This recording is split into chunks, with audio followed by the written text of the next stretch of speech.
အမျိုးသားနှစ်ယောက်ဟာသူတို့ရဲ့သူတို့သမီးတွေကိုလာကြိုဖို့ဟိုတယ်ကိုရောက်လာကြပါတယ်။တစ်ယောက်ကတော့ခန့်ညားထည်ဝါပြီးဆွဲဆောင်မှုရှိတဲ့ CEO တဦးဖြစ်ပြီးနောက်တစ်ယောက်ကတော့ဖရိုဖျဲနိုင်လာတဲ့ပေါ်တော်နိုင်တဲ့တထေးတစ်ယောက်ပါ။ဒါပေမဲ့တထေးတစ်ကသူတို့သမီးကိုကားပေါ်ကနေပွင့်ချီထုတ်လိုက်တဲ့အချိန်မှာပဲအလေးချိန်ကတမျိုးဖြစ်နေတာကိုသတိထားမိလိုက်ပါတယ်။သူတို့သမီးဟာတွေ့ရတဲ့ကိုလုံးကိုပေါက်ရှိတာလေဘလို့လုပ်ပြီးသူ့ထက်တောင်ပိုလေးနေရတာလေ။ဒါပေမဲ့တထေးတစ်ဟာအများကြီးမစင်စားတော့ပဲသူတို့သမီးမနှက်စာအစားများသွားလို့နေမှာပါလို့ပဲတွေးလိုက်ပါတယ်။တစ်ဖက်မှာလည်း CEO ဟာသူတို့သမီးကိုပွင့်ချီလိုက်တဲ့အခါမင်းသက်အံ့ဩသွားရပါတယ်။သူ့ရဲ့သူတို့သူစားဟာသူ့ထက်တောင်ထွားချိုင်းသူဖြစ်ပေမဲ့ကြောအော်မှာတော့အရန်ကိုပေါ်ပါနေလို့ပါ။သူတို့သားနှစ်ယောက်စလုံးတစ်ခုခုလဲနေပြီလို့ခံစားရပေမဲ့မင်္ဂလာအခမ်းအနားကိုမနှောင့်နှေးစေချင်တာကြောင့်သူတို့ရဲ့သူတို့သမီးတွေကိုအိမ်စီကိုအမြန်ဆုံးခေါ်သွားကြပါတော့တယ်။သူတို့မသိလိုက်တာကတော့သူတို့သမီးနှစ်ယောက်ဟာအလဲလဲဖြစ်သွားခဲ့ပြီဆိုတာပါပဲ။လွန်ခဲ့တဲ့တစ်ပတ်ကတင်မင်္ဂလေးရဲ့မိခင်ဖြစ်သူဟာဒေါ်လာ2သိန်းတန်တောင်းရမ်းငွေကိုလက်ခံခဲ့ပြီးသူမကိုအတိအယံမရှိတဲ့တတိတစ်နဲ့လက်ထပ်ဖို့အတင်းကျပ်ခိုင်းစေခဲ့တာပါ။မင်္ဂလေးကသဘောမတူပေမဲ့မိခင်ဖြစ်သူကကိုတေးချောင်းကြံစီမယ်လို့ချင်းချောက်တာကြောင့်ဘာမှမတတ်နိုင်ပဲလက်ထပ်ဖို့သဘောတူခဲ့ရပါတယ်။အခြားတစ်ဖက်မှာလည်း CEO ဟာဒီမင်္ဂလာပွဲကိုပြင်းပြင်းထန်ထန်ကန့်ကွက်ခဲ့သူပါ။သူ့ဘဝတစ်ခုလုံးဟာဖခင်ဖြစ်သူရဲ့ညွှန်ကြားမှုအောက်မှာပဲရှိခဲ့ပြီးကျောင်းပညာရေးကနေအလုပ်ကိုင်အထိသူဘာမှဆုံးဖြတ်ခွင့်မရှိခဲ့ပါဘူး။အခုတော့သူ့ရဲ့အိမ်ထောင်ရေးကပ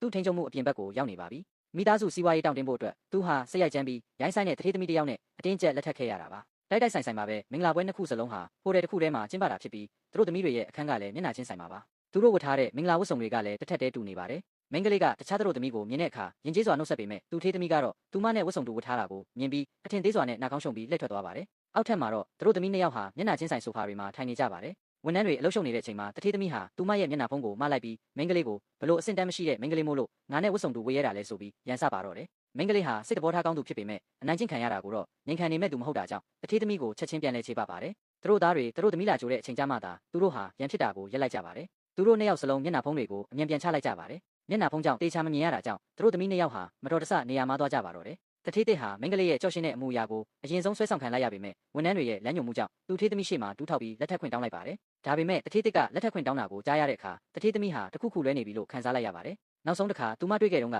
CEO ဟာအရန်အိတ်ဆက်နေတာလေအခုကြမှာဘာလို့ဒီလောက်တက်ကြွနေရတာလဲ။ထူးဆန်းတယ်လို့ထင်ပေမဲ့လည်း CEO စိတ်ပြောင်းသွားတာဖြစ်မှာဘာလို့ပဲတွေးပြီးတထေးတစ်ရဲ့လက်ထပ်ခွင့်ကိုပျော်ရွှင်စွာလက်ခံလိုက်ပါတယ်။သူတို့မသိလိုက်တာကတော့အဲ့ဒီအချိန်ကစပြီးရှုပ်ထွေးပွေလီရဲ့ပြဿနာတွေစတင်တော့မှာပါ။တထေးသမီးနဲ့တထေးတစ်တို့ထွက်သွားပြီးတာနဲ့ CEO ဟာသူတို့သမီးကိုကြိုဖို့တကားဝမှာပေါ်လာပါတယ်။ဝန်ထမ်းတွေကဒီတက်တို့သမီးကတော့ဒီလောက်ခံရတဲ့ခင်ပွန်းကိုရထားတာကံကောင်းလိုက်တာလို့အားကြတကြီးပြောကြပါတယ်။ဒါကိုကြတော့မင်္ဂလေးဟာစဝေးစွာဖြစ်သွားပါတယ်။သူမရဲ့အမြင်အာရုံတွေပျက်စီးမနေဘူးဆိုရင်တော့သူမရဲ့တို့သားတထေးတစ်ဟာလုံးဝခံရသူမဟုတ်လို့ပါပဲ။ CEO ဟာတထေးသမီးနဲ့ရိုက်ထားတဲ့မင်္ဂလာဓာတ်ပုံကိုကြည့်လိုက်သူ့ကိုစောင့်နေတဲ့တို့သမီးကိုကြည့်လိုက်နဲ့တက်ပြင်းရှည်ကြီးချပြီးနာကျင်နေတဲ့ပုံစံနဲ့သူမကိုခေါ်ထုတ်သွားပါတယ်။တစ်ဖက်မှာလည်းတထေးတစ်ဟာသူတို့ရဲ့အနာဂတ်အစီအစဉ်တွေကိုစိတ်လှုပ်ရှားစွာပြောနေပေမဲ့တထေးသမီးကတော့ပစက်ပိတ်ထားစမ်းလို့ဒေါသတကြီးអော်လိုက်ပါတယ်။သူ့ဇနီးရဲ့ရုတ်တရက်ပြောင်းလဲသွားတဲ့အမူအရာကြောင့်တထေးတစ်ဟာမျက်စိပြက်မျက်နှာပြက်ဖြစ်သွားပေမဲ့လည်းကြောက်တတ်သူမို့လို့ပြန်မပြောရဲပါဘူး။ CEO လည်းထူးဆန်းနေပါတယ်။ဒေါသကြီးတဲ့တထေးသမီးဟာဒီနေ့ကျမှဘာလို့ဒီလောက်လိမ္မာနေရတာလဲ။သူတို့အိမ်ဝင်ထဲရောက်လို့ကားပေါ်ကဝှေ့ချီထုတ်လိုက်တဲ့အခါမှာတော့တထေးတစ်ဟာသူတို့သမီးရဲ့အလေးချိန်အောက်မှာပြားပြားဝတ်သွားရပါတယ်။တွေ့ရတဲ့သူ့ဇနီးကဘာလို့ဒီလောက်လေးနေရတာလဲဆိုတာသူစဉ်းစားမရဖြစ်နေပါတယ်။ဒါတောင်သူဟာသူတို့သမီးအလဲလဲဖြစ်သွားပြီလို့လုံးဝတန်တရားမဝင်သေးပါဘူး။သူကသူတို့သမီးကိုကြောပိုးပြီးလေကားပေါ်ကိုအနိုင်တက်နေတဲ့အခါသူ့မိခင်က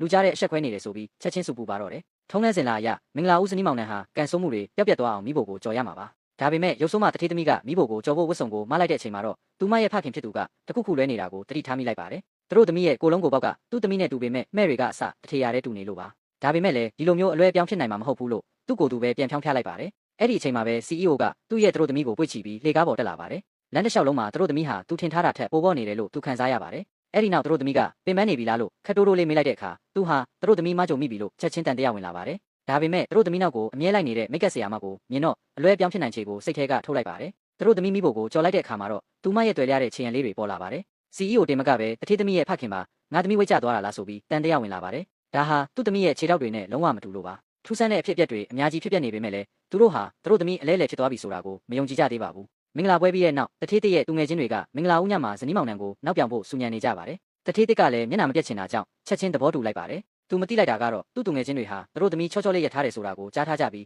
သူတို့သမီးကိုအမျက်ထုတ်ဖို့ကြံစီနေကြတာပါ။မင်္ဂလေးရဲ့မိခင်ကဒါကိုကြားသွားပြီးတခုခုပြောချင်ပေမဲ့တထေးတစ်ရဲ့မိခင်ကတော့ဒါဟာပုံမှန်ပဲမို့လို့စိတ်မပူဖို့ပြောပါတယ်။ဒါပေမဲ့နောက်တစ်စက္ကန့်မှာပဲအမျိုးသားတစုဟာအခန်းထဲကနေအော်ဟစ်ပြီးပြေးထွက်လာကြပါတယ်။တစ်ဖက်မှာလည်း CEO ဟာစိတ်မပါလက်မပါနဲ့သူတို့သမီးရဲ့မျက်နှာဖုံးကိုမလိုက်တဲ့အခါမှာတော့အယုတ်ဆိုးရလို့သူထင်ထားတဲ့သူတို့သမီးဟာမင်းသက်စရာကောင်းလောက်အောင်လှပတဲ့မင်္ဂလေးတစ်ယောက်ဖြစ်နေတာကိုတွေ့လိုက်ရပြီးအံ့အားသင့်သွားပါတော့ရဲ့ဗျာ